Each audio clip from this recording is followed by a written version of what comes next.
Hello বন্ধুরা, তোমরা সকলে কেমন আছো? আশা করি ভালো আছো, সুস্থ আছো। আমি ভালো আছি, মনটা ভালো নেই। আর আজকে কোনো নতুন ভিডিও এই জন্য আমি করতে পারলাম না। গতকালকে জামা কাপড় কেচে যে ভিডিওটা করেছিলাম ছাদে উঠে, আজকে আমি সেই ভিডিওটাই তোমাদের সাথে শেয়ার করলাম। আশা করি তোমরা আমার পাশে থেকে এই ভিডিওটা দেখবে, সাপোর্ট করবে আমাকে। তো চলো আজকে এই ভিডিওটা তোমরা সকলে দেখো, কেমন লাগে আমাকে কমেন্ট করে অবশ্যই জানিও। প্রথমত বলি, এই জামা কাপড়গুলো দাদা একবার এসে মেলে দিয়ে গেছিলো। মানে আমি নিচে ছিলাম, ও তাড়াতাড়ি করে নিয়ে এসে নেড়ে দিয়েছে জামা কাপড়গুলো। তা এগুলো এতটা পরিমাণে জল ভর্তি এর মধ্যে, ভালো করে নিংড়াইনি। আমি এগুলো আবার ভালো করে নিংড়ে নিংড়ে দিচ্ছি। প্রথমত গলার ভয়েস শুনে বুঝতে পারছো যে মনটা ভালো নেই। আর শাড়ি দেখো কেমন করে পরেছি। শাড়ি পরেছিলাম বয়স্ক ঠাকুমাদের মতো, আর শাড়িটা খুলে গেছিলো, তাই আমি আবার ঠিকঠাক করে পরে নিলাম। এভাবে শাড়িটা পরেছি কারণ খুব তাড়াতাড়ির মধ্যে কাজকর্মগুলো গোছাচ্ছিলাম, তাই ভাবলাম যে এরকম করেই পরি। আর গলার ভয়েস শুনে হয়তো বুঝতে পারছো তোমরা যে মানে মন টনগুলো একদম ভালো নেই। কেন ভালো নেই, আজকে কেন ভিডিও করিনি, নিশ্চয়ই সবার মনের মধ্যে একটা বেসিক একটা মানে উৎসাহিত হচ্ছে জানার জন্য যে আজকে মল্লিকা কেন ভিডিও করলো না বা কিছু। আমি তার বলি যে কেন ভিডিও করলাম না, সেটা আমি এখন বলবো। ভিডিও করিনি আমি এই জন্যই যে আজকে 9 তারিখ হয়ে গেল। আজকে তোমার 9 সেপ্টেম্বর। আমাদের যে ডক্টর দিদি মৌমিতা দেবনাথ, তা তোমার 9ই আগস্ট মানে তার এভাবে হত্যা করা হয়েছিল। আর আজকে 9 সেপ্টেম্বর হয়ে গেল, একটা মাস হয়ে গেল।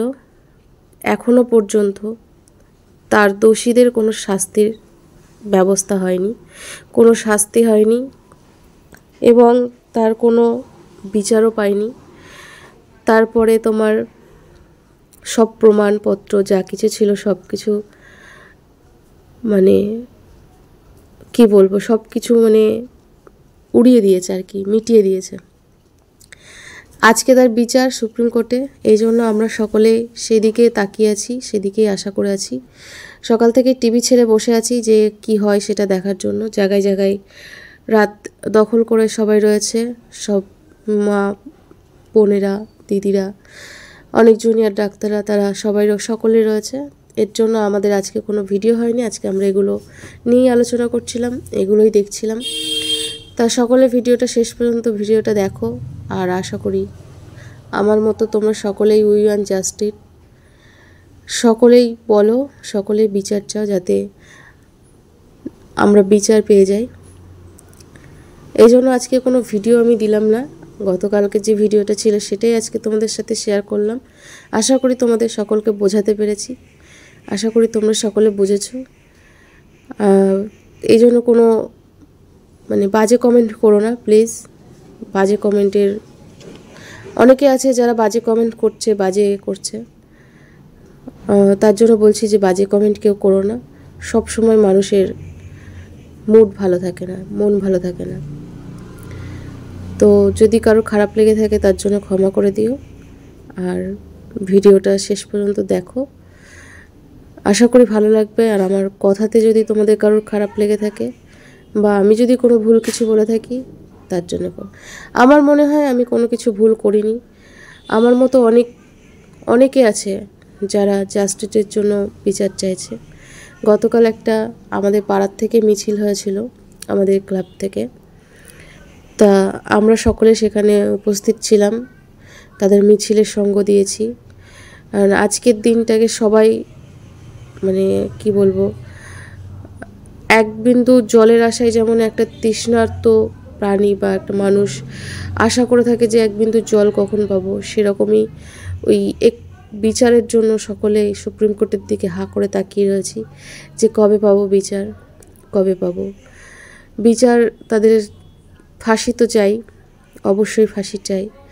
কিন্তু আমার দিক থেকে যদি কেউ যদি বলে যে তুমি কি চাও, আমি হলে একটা কথাই বলবো, ফাঁসি। আমার মনে হয় যারা এতটা নির্মমভাবে তাকে হত্যা করেছে, ফাঁসিটাও মনে হয় তাদের কাছে খুব কম হয়ে যাবে।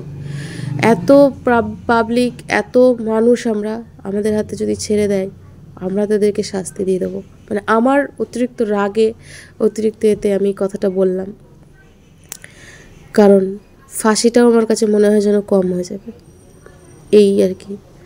তা যাই হোক, মানে সকলে মিলে প্রে করো যাতে অভয়া দিদির মা বাবা তারা যেন ন্যায় বিচারটাই পায়।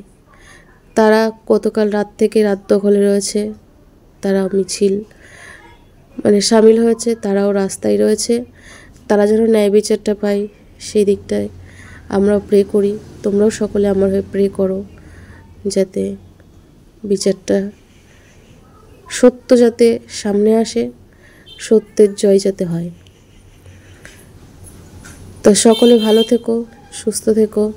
ভিডিওটা হয়তো খুব ছোটোর মধ্যে করলাম, আশা করি তোমাদের সকলের ভালো লাগবে আর সকলে ভালো থাকবে।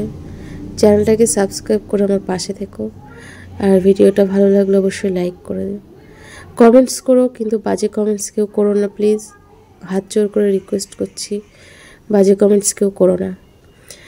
আর এখানে রোদ্দুরে দেখতে পাচ্ছ, থাকতে পারছি না, অনেকটা রোদ, ছাদে থাকা যাচ্ছে না, গা হাত পা জ্বলে যাচ্ছিলো, তাই ভাবছিলাম কত তাড়াতাড়ি এখান থেকে সরে যাওয়া যায়। তার জামা কাপড় আমার মেলা শেষ হয়ে গেছে, আমি এখন নিচে চলে যাব। তোমরাও সকলে ভিডিওটা দেখতে থাকো, আশা করি তোমাদের সকলের খুব ভালো লাগবে। আর ঘেমে তো গেছি অবশ্যই খুব পরিমাণে, দেখতেই পাচ্ছ। আর এখানে এসে এই যে ছাদের যে ডিশ অ্যান্টেনাটা রয়েছে ওর নিচে একটু দাঁড়িয়েছিলাম, আর শাড়ি পরেছি দেখো বয়স্ক মানুষদের মতো করে, আর কেমন লাগছে। তা যাই হোক, আমি এখন নিচে চলে যাই, তোমরা আমার ভিডিওটা দেখতে থাকো। সকলে ভালো থেকো, সুস্থ থেকো, সকলে একবার বলো উই ওয়ান্ট জাস্টিস।